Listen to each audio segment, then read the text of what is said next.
Hi guys, Olive here today to discuss my most anticipated new book releases that are due to come out in the first 3 months of 2025. One of my favorite things about the end of the year is looking ahead to the next year and all of the great new books on the horizon. There are some amazing sounding books due to come out in January, February, and March. I am so excited about them, so let's dive right in. Starting at the top with January, the 7th is the first new release Tuesday of the quarter, and it surprisingly looks like it's going to be a pretty big new release day. I mean, normally that early in the year, the publishing industry is still rubbing the sleep from out of its eyes after the holidays, but there are 4 on my list that all come out on the 7th. I don't know, maybe the industry is hoping we'll go out and spend our gift cards right away. One of the 4 on my list is a nonfiction book called Mood Machine: The Rise of Spotify and the Cost of the Perfect Playlist by Liz Pelly. And this is a history of an app that I use essentially every day, the music app Spotify. It's a history of the app itself, but it also pulls the curtain back on their financials and the data collection that they do. I'm very interested to read this, but I am sure it's going to have me side-eyeing this app every time I pull up my playlist at the gym. But the other 3 January releases on my list are all novels, and one of them is from an author who I have come to adore over the years, Heather O'Neill. Her newest book coming out is called The Capital of Dreams. Our main character is a 14-year-old girl who has been sent away to the countryside by her mother after their European country was invaded, but now she is trying to make her way back alongside a talking goose companion. I am sure this one is going to be gritty. It's a Heather O'Neill novel, but also completely absorbing. Next up is another novel that seems like it's going to be very atmospheric, albeit a little bit slow moving. It's going to be called The Unbecoming of Margaret Wolfe. It's by Isa Arson.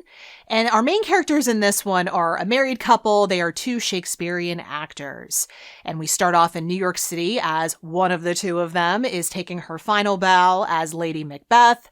But then she has a very public breakdown, after which the other person in this couple is offered a role in a different Shakespearean production in New Mexico. So they head off to the desert, and that experience introduces all new things into their marriage. This one sounds very tense and broody. I personally find that actors make for terrific, semi-twisted kinds of characters in novels. I can't wait to read this. The last one coming out on the 7th that I wanted to talk about is yet another one that seems to be following this very noticeable trend in publishing right now, where every single title has a character's full name in it. I don't know why I need a character's first and last name to be able to read a book about them. It's getting about as annoying as when every book a few years back seemed to need to have the word girl in its title. It's just unnecessary. However, I do really like this next author, so it's something that I will overlook, at least for now. It's called The 3 Lives of Kate Kay by Kate Fagan. The main character of this one is another artistic type, except she's an author, one of the most successful of her generation, actually. And up to this point in her life, she has kept her identity a closely guarded secret, until she decides she wants to go back home again. This one I hear is written like a memoir, and it's being compared to The 7 Husbands of Evelyn Hugo, which, as a side note, is the book that I think started that whole first and last name title trend. I might be wrong about that, but I feel like that's where it started. I digress. I am more willing to believe that that's actually true because people comparing this to Evelyn Hugo aren't just people who work in the publishing industry. I'm actually hearing it from other readers. So that makes me a little bit more willing to believe it. And also, I'm going into this one with a little bit more trust because I've read books from this author before. I read her memoir, which I really enjoyed, and I also read a book that she put together all about women's basketball. So I'm actually really curious to see how she does writing fiction. Speaking of sports, though, one of the 2 books coming out on January 14th on my list is actually the novelization of a sports star's life. It's called Ace Marvel Spy, a novel of Alice Marble by Jenny L. Walsh. Actually, just a few years ago, I read and reviewed for the Christian Science Monitor this big biography of tennis champion Alice Marble, and her life was so dramatic. I am actually surprised it took this long for someone to write a novel about her. If you're interested to know what you might be getting into by reading this novel, I will put a link to my review of that biography in the description box for you. But then there's also a travel writing / food writing combo coming out on that exact same day called Cold Kitchen, A Year of Culinary Adventures by Caroline Eden. This book is separated into the 4 different seasons, and in each of those seasons, we hear about the extensive traveling she did, the food she ate, the people she met, and then all of her reflections on life, love, and culture. This one sounds so thoughtful. It sounds so comforting in a way I think I'm really going to need during the colder months. Then there are another 2 releasing on the 28th of the month, one of which is from another author that I've previously read. It's Old Soul by Susan Barker. And from what I hear about this one, it is a work of literary fiction, but it also has elements of a psychological or even supernatural thriller to it. 2 characters at the start of the book meet at an airport when they both miss their flights, and they quickly realize that they have something in common. They were photographed by the same woman, and after that happened, their lives essentially fell apart. We then follow one of those 2 initial characters as he goes on this worldwide search to find this photographer to confront her about it. But along the way, he discovers even more of her victims. It all sounds very dark, and to be honest with you, I'm pretty positive it is going to be very dark, because this author's last book, it was called The Incarnations. That book still haunts me, like, to this day. It is one of those rare books that I just can't get out of my head. I made a whole video about that type of book, and The Incarnations was on that list because I swear I can still feel that book. It like seeped into my pores. And Susan Barker has been working on this novel, I think, since The Incarnations came out all the way back in 2014. So I think I need to be prepared for this one. I need to be prepared for a book that's going to hold on to me and not let me go. The other 28th release, I am sure, is not going to be as intense, although it is also by an author I really like. It's called Syme's Letter Writer by Rachel Syme, who is a journalist and a staff writer for The New Yorker. I first started following her after reading this absolutely fantastic, shockingly well-researched piece that she wrote about the perfume empire of Britney Spears. It had so much personality in it. I'll link it below if you want to read it. After reading it, I just had to keep up with her in general and other things that she wrote. And she has not disappointed. She's a delight on social media. She will give these very specific perfume recommendations. Then during the pandemic, she arranged this whole pen pal group. I'm assuming that's partially what inspired her to write this cultural history of old school correspondence. Very much a lost art in our digital age. I think in this book, she's going to talk about the physical act of writing, like what tools used to be the best ones to write your letters with. I also think she includes snippets from real letters from well-known literary figures. This sounds like a lot of fun, and I'm hoping it'll hold me over until I can get my hands on the other book that I know she's currently working on. I have a lot of familiar authors on this list because going into February on the 4th, Victorian Psycho by Virginia Feydeau will be released. This is a gothic novel about a bloodthirsty governess, and I have heard that this is even more intense than her debut novel, Mrs. March, which I really enjoyed. I reviewed it here on the channel if you're interested in watching that. I am still waiting for the film adaptation of Mrs. March. It's supposed to star Elizabeth Moss. I haven't heard about it in a really long time. I hope it's still happening. But in the meantime, I have this one to look forward to. But also coming out on February 4th will be Harriet Tubman, Military Scout and Tenacious Visionary by Jean Marie Wyson and Rita Daniels. And what I think is going to make this new biography of an American icon extra special is that there's a family member involved. Rita Daniels is actually Harriet Tubman's great-great-great-grandniece. And I am sure what she will bring to the table will make this a really enjoyable read. I've read books from both of the authors with February 11th releases on my list. One of them is Margarita Montemor. She wrote Una Out of Order and Acts of Violet. I've read both of those. I like the former more than I like the latter, but I did enjoy both of them. And her third book is going to be called The Dollhouse Academy. me. This is going to be, I think, her take on a campus novel years after two best friends attend an elite but completely toxic boarding school for the arts. One of them is ready to confront the truth about the time they spent there. I do enjoy a good campus novel if it's done well. I do think the genre in general is getting quite overdone, but I've had good experiences with this author, so I'll give it a try. I also have really high hopes for the new series from B.K. Borison, author of the Lovelight Farms books, which I love. Her new series overall is going to be called Heartstrings, but it begins with First Time Caller, a Sleepless in Seattle-inspired romance starring a jaded radio host and a single mom. I'm hoping that I love this more than I loved Sleepless in Seattle. I really didn't like that movie. I watched it for the first time just a few years ago, and I personally thought I was watching a stalker situation, which I don't know about you, I find distinctly unsexy, but I'm hoping B.K. Borison can work her magic with that whole story. I have two February 18th nonfiction releases that I wanted to mention, the first one being Jane Austen's Bookshelf, a rare book collector's quest to find the women writers who shaped a legend by Rebecca Romney. This author is a rare book dealer, and in this book she discusses what women writers Jane Austen would have had on her bookshelf, which writers inspired her to write her amazing novels, and why many of them have been forgotten today. But the 18th will also bring us Stream Big, the triumphs and turmoils of Twitch, and the Stars Behind the Screen by Nathan Grayson. This is a history of the live streaming platform Twitch, as told through the experiences of 9 different streamers.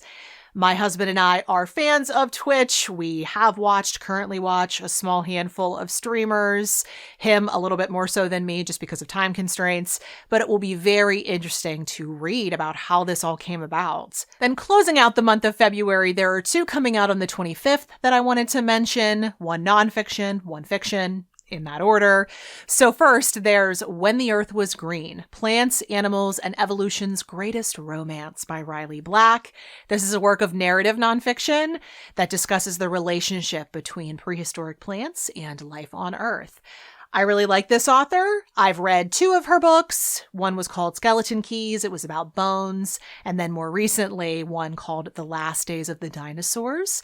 Those were both really good, and I am always down to read about plants. The fiction side of this February 25th pair, though, I have to say it has one of the most beautiful covers I have ever laid eyes on. It's Follow Me to Africa by Penny Haw, and I mean, just look at it.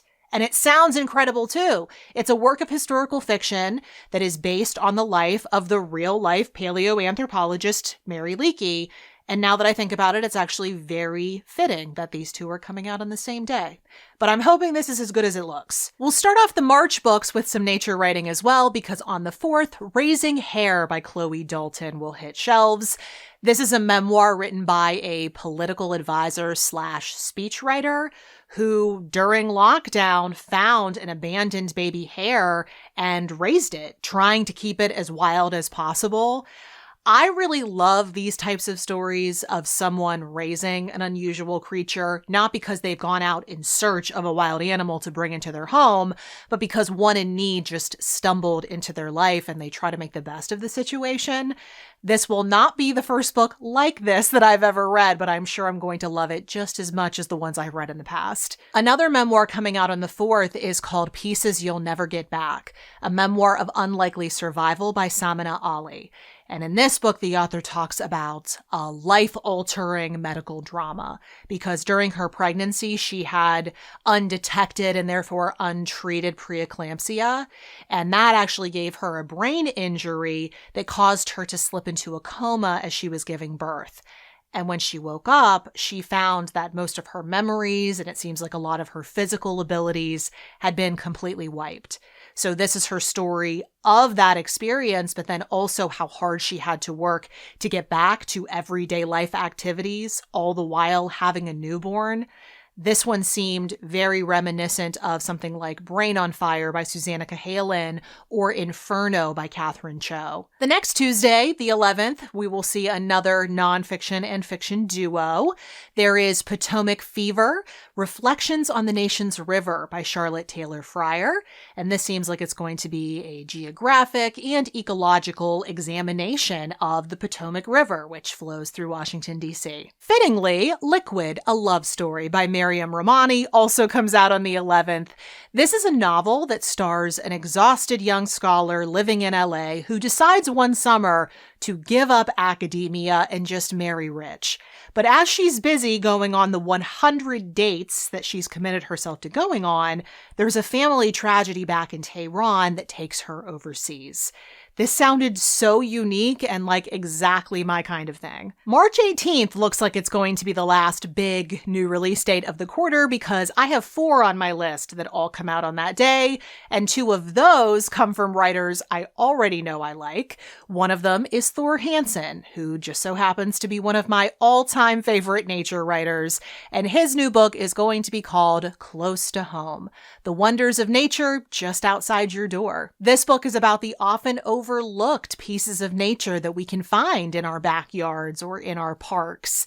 This man can do no wrong in my eyes, so I'm sure I'm going to love this. But then also Joshua Hammer, author of The Falcon Thief, which I reviewed for Open Letters Review. It's actually one of my favorite reviews I've ever written, actually. He has a new book coming out called The Mesopotamian Riddle: An archaeologist, a soldier, a clergyman, and the race to decipher the world's oldest writing. In this book, Joshua Hammer is going to discuss the history of how archaeologists began uncovering these objects covered in this unknown visual language, and how that led to a competition between 19th century scholars to decipher what we now know as cuneiform. I've already read one book about an ancient language being deciphered. It was all about the Egyptian hieroglyphs. So not only do I know I love this author, but I'm also really drawn in by this topic. The next 18th release isn't by an author I'm familiar with, but it is about a topic that I am fascinated by. It is called Stronger: The Untold Story of Muscle in Our Lives by Michael Joseph Gross. And this book tells stories about muscles and then underlines what those stories teach us about the way muscles work and their role in our day-to-day lives. I have been doing a lot of strength training in recent years, which has absolutely transformed my life and my body. So this might be one I pick up almost immediately after release. Completing this quartet is one novel by the name of The Bane Witch by Ava Morgan, which is being advertised as Practical Magic meets Gone Girl. It is a witchy thriller involving poison and serial killers. It all sounds very complex, but in a way I think I'm going to have a lot of fun with. There's just one more release date in this quarter, March 25th, and there are 2 books coming out on that day that I quickly wanted to tell you about before I am consumed by the afternoon sunlights. One of them is called Cellar Rat: My Life in the Restaurant Underbelly by Hannah Selinger, which talks about this author's rise and fall in the restaurant industry, how she started off working in her hometown pub and worked her way up to becoming a sommelier in a fine dining restaurant in New York City. But it seems to be a cautionary tale since she has left this industry altogether. The other 25th release also discusses the underground, only in a literal sense, because Story of a Murder: The Wives, Mistress, and Dr. Crippen by Hallie Rubenhold begins when the body of a vaudeville performer is discovered in the basement. This is the history of the infamous 20th century Crippen murder, and it was written by the author of the award-winning history book The Five, which was all about the victims of Jack the Ripper. I read and really enjoyed that book, and I had heard rumblings that Hallie Rubenhold was working on something new, so it was nice to see that it's going to be released in the not-too-distant future. So those are all the books coming out in the first 3 months of 2025 that I am most excited to read, but this is definitely not a comprehensive list. These definitely aren't all the books coming out over that stretch of time, so if you know of any coming out in the first 3 months of 2025 that you're really hyped to read that I did not mention in this video, I'd love to know what those are down in the comment section below. Also, let me know down in the comments if any of the books that I spoke about today made their way onto your TBR. All the books that I talked about today and any other links that I promised you will be listed and linked for you in the description box below for your clicking convenience. And at the very bottom of the exact same description box, you will also see links to everywhere you can find me around the internet. So Goodreads, Instagram, the Story Graph, all the places I'm the most active, in case you want to keep up with what I'm reading and doing right now. Thanks so much for watching. I hope you're having a wonderful day, and I will see you in the next video. Bye.